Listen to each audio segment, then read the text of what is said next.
Welcome to Funny Live Twitter post. This is the second of the two-part series, which are different posts. That's why I decided to split it up. This one today is about rice.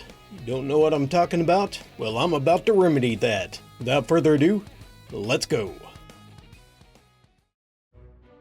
Oh my god, my brother-in-law, the gift that never stops giving, was tired of being sent to get rice every day. So he decided to buy in bulk. Talked to the shop about it. Wires got crossed. Now there is a literal truck filled with rice outside the house. And my sister is losing her shit. LMFAO. If you have never heard a woman destroy a man with one sentence 25 times in a row, you should meet my sister. She's terrifying right now. I'm on the phone and I'm scared. She isn't even angry at me, LOL. To clarify, this is India. So when I say truck, I don't mean SUV. It was a literal lorry filled with rice. Update. Brother-in-law is now negotiating with the lorry driver.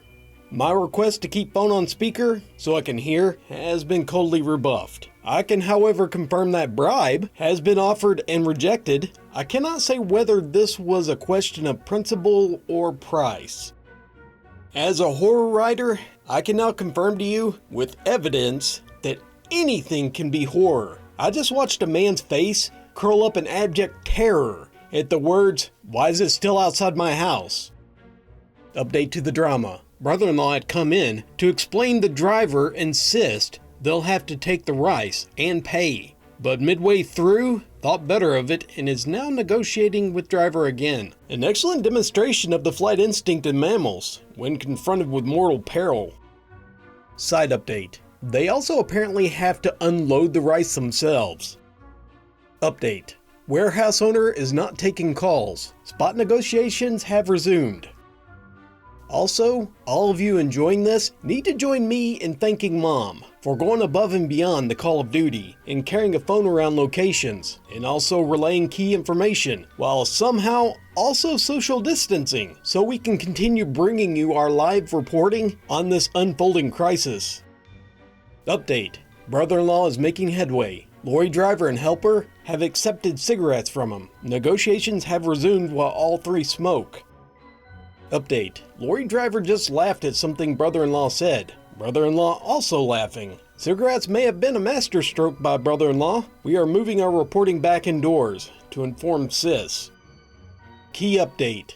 Cigarettes were in fact a huge strategic blunder because brother-in-law apparently assured sis that he's definitely finally quit smoking on Sunday and in no way, shape, or form was supposed to have packs of cigs just there in pocket, ready to be used as negotiating aid. Update. Bereft of victims for the movement, sister is now asking me if I knew about this. There may be a slight lull in updates while I swear innocence and try to avoid becoming collateral damage in this tale of Indian carnage. Update. I have convinced my sister that I am not party to this. However, Mom and I have fled back outside because Dad just walked in and asked sis, "What is that truck doing outside? Why did you call it?" Brother-in-law update. Warehouse owner still not taking calls, but they have reached some chapoo of his who told them to call someone called Manu. He'll take care of it. That's all we know about him. He's Manu. This is his number, and he'll take care of it. He is the Mr. Wolf of warehouse Cockups. Update. Manu is not answering the phone. Update. Dad has also come outside and joined outside reporting crew. Mom asked him why you are here, and his response was, "Why are you here? We are all here." Update. Manu just called. Manu is now speaking to the lorry driver. Driver is getting animated. He is a real victim. I kind of agree. Manu is now speaking to brother-in-law. Brother-in-law is getting animated. Manu is asked to speak to the lorry driver again. Manu clearly believes in getting all sides in a conflict before coming to a decision, because now he is speaking to the lorry driver's assistant, a wise judge. Maybe he'll want to speak to me too, one can only hope. Manu is now speaking to brother-in-law again. So far, he has shown no interest in speaking to us. This is humbling. Mom is scolding Dad for demanding to speak to Manu. Dad has been banished back inside as punishment. Meanwhile, Manu and brother-in-law do not appear close to a resolution. Dad attempted to break curfew and came back out. He has now claimed that he is done with this whole thing and that he doesn't care. And also, where the hell is dinner? And he's going to the room to watch news because state of the world matters more than a ruddy truck. Valid points, but I am skeptical. Breaking news, Manu is coming.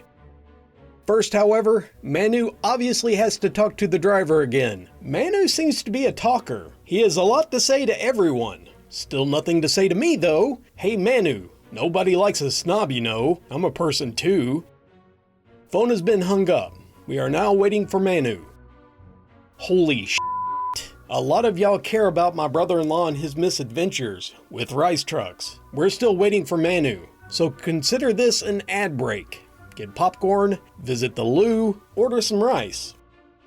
Also, since what's an ad break without ads? I talk about storytelling, humor, and etc. here. Shiv Ramdas is creating writing, journalism, and communities at patreon.com.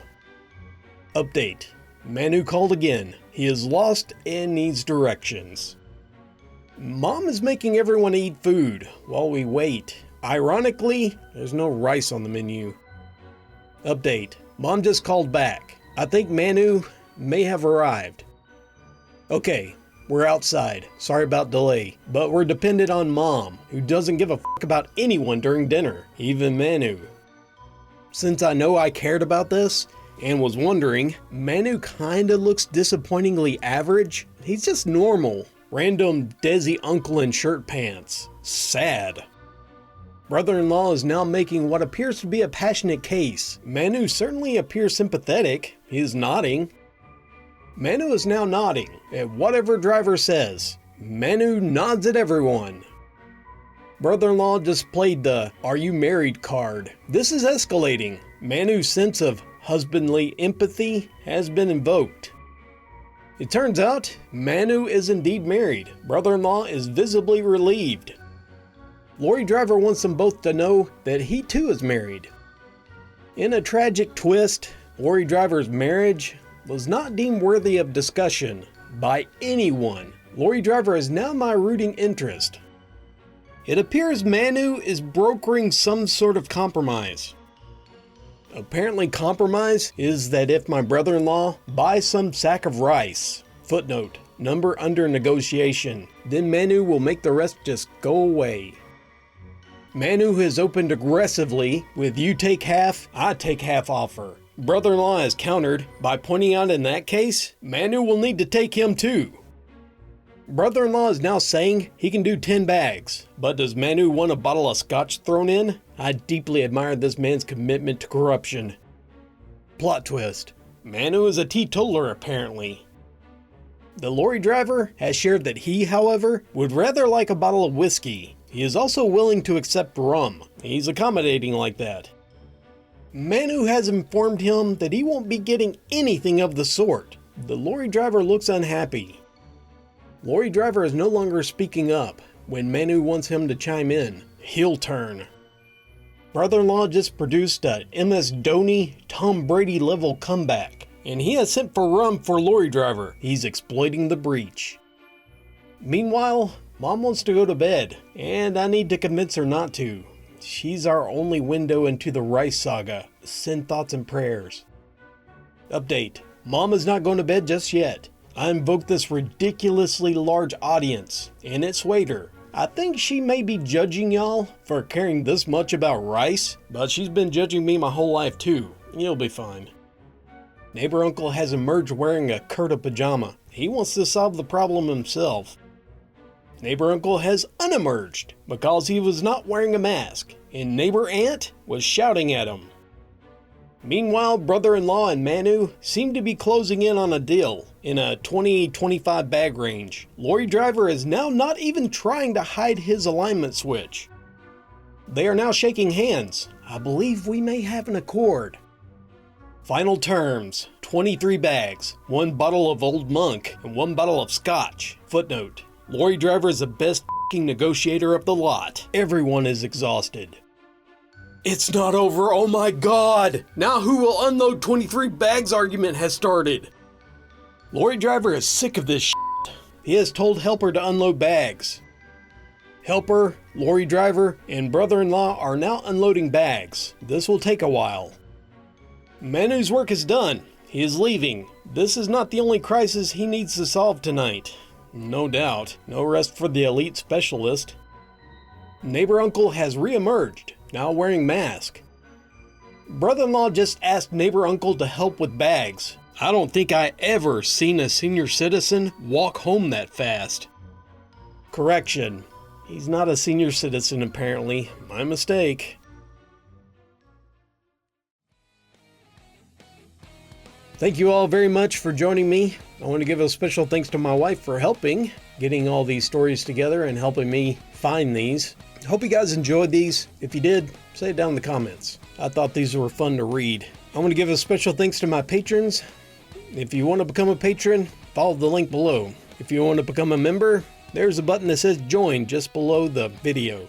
Well, thank you all for joining me, and until next time, this is Dallas signing off.